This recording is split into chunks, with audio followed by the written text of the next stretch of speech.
Okay, what we have here are two different formulas that we use to factor.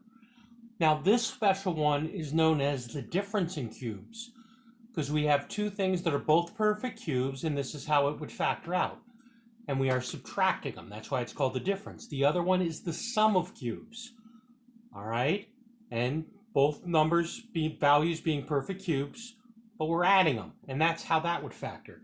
So basically, we are following a formula or a pattern on how to factor our values. So the first problem that they give us is x to the third minus 8. So with this being two terms and it's cubed, we want to see if we could factor it. Well, we always first look to see if there's something that goes into both terms. There isn't. All right, so I have x cubed and I have an 8.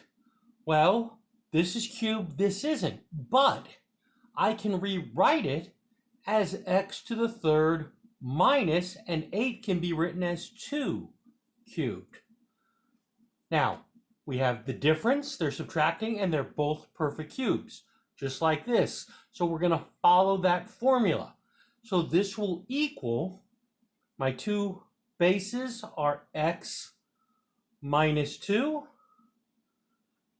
and then the first term, the x squared, so that'd be x squared. Then I multiply the two terms. 2 times x is 2x, so plus 2x.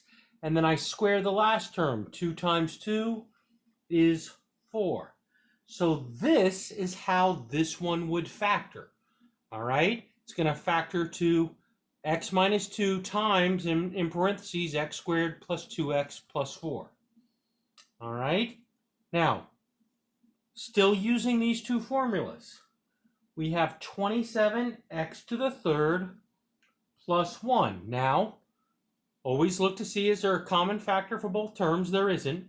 Well, I have this cubed. So can 1 be written as a cube? And yes, it can.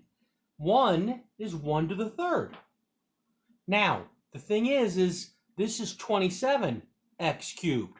I need this whole thing to be a cubed value.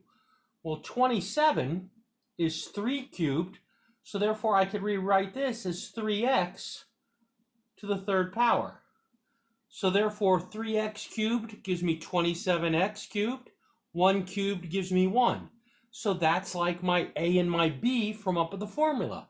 So therefore this is going to factor to 3x plus 1. Then for the next group, 3x squared, so 3x times 3x is 9x squared. And then 3x times 1 is 3x, but it's subtraction for this one, just like following the formula up there.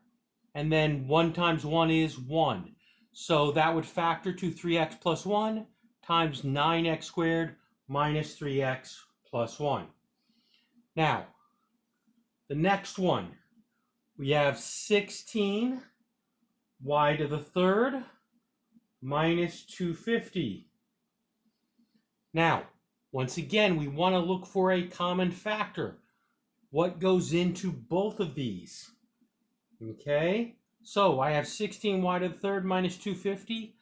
Both of them I could factor out a 2, because we always want to look at our common factor first, which will leave me with this. Now, 8y to the third and 125, both of those are perfect cubes. It's subtracting. So the 8y would become 2y to the third power. The 125 would be 5 to the third power. And then this would factor the 2 on the outside, 2y minus 5.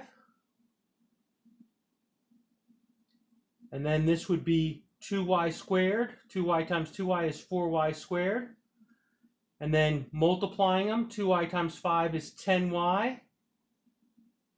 And then 5 times 5 is 25. Okay, so it would factor to 2 times 2y minus 5 times 4y squared plus 10y plus 25.